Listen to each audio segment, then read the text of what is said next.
SIR India തലത്തിലെല്ലാം കോൺഗ്രസും CPM-ഉം India കക്ഷികളെല്ലാം എതിർക്കുന്ന ഒന്നാണ് SIR.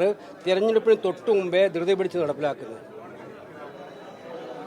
അതിൽ പ്രതികരിക്കാത്ത ഒരേ ഒരാളേ ഉള്ളൂ. കേരളത്തിലെ ഇന്ത്യയിലത്തെ എല്ലാ ഇന്ത്യ മുന്നണി മുഖ്യമന്ത്രിമാരും പ്രതികരിച്ചിട്ടുണ്ട് SIR-ൽ. പ്രതികരിക്കാത്ത ഒറ്റ മുഖ്യമന്ത്രിയേ ഉള്ളൂ, നമ്മുടെ കേരള മുഖ്യമന്ത്രി. അവരുടെ പാർട്ടി പ്രതികരിച്ചിട്ടുണ്ട്, ഞാൻ ഉറപ്പിച്ച് പറയാം. പക്ഷേ മറ്റു മുഖ്യമന്ത്രിമാർ സ്റ്റാലിനായാലും ഹേമന്ത് സോറനായാലും മമതാ ബാനർജി ആയാലും കോൺഗ്രസിന്റെ മുഖ്യമന്ത്രിമാരായാലും അവരെല്ലാം ഇതിന്റെ സമരത്തിൽ മുന്നോട്ട് വന്നവരാണ്.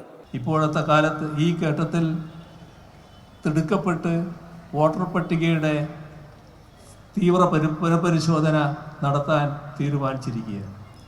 2003 ശേഷം ജനിച്ചവർ മാതാപിതാക്കളുടെ ജനനത്തീയതി തെളിയിക്കുന്ന രേഖകളടക്കം ഹാജരാക്കി പൗരത്വം തെളിയിക്കണമെന്നാണ് നിർദ്ദേശിച്ചിട്ടുള്ളത്. ഇത് വലിയ തോതിൽ വോട്ടർമാരെ വോട്ടർ പട്ടികയിൽ നിന്ന് ഒഴിവാക്കുന്നതിന് ഇടയാക്കുന്നൊരു കാര്യമാണ്. നാം കാണേണ്ടത് ബീഹാറിൽ 65 ലക്ഷത്തോളം വോട്ടർമാരാണ് വോട്ടർ പട്ടികയിൽ നിന്ന് പുറത്തുപോയത്. ആ പുറത്തുപോയവരിൽ ഏറിയ കൂറും സ്ത്രീകളും ന്യൂനപക്ഷ വിഭാഗവുമാണ്, മറ്റ് അവശ്യ വിഭാഗങ്ങളിൽപ്പെടുന്നവരുമാണ്.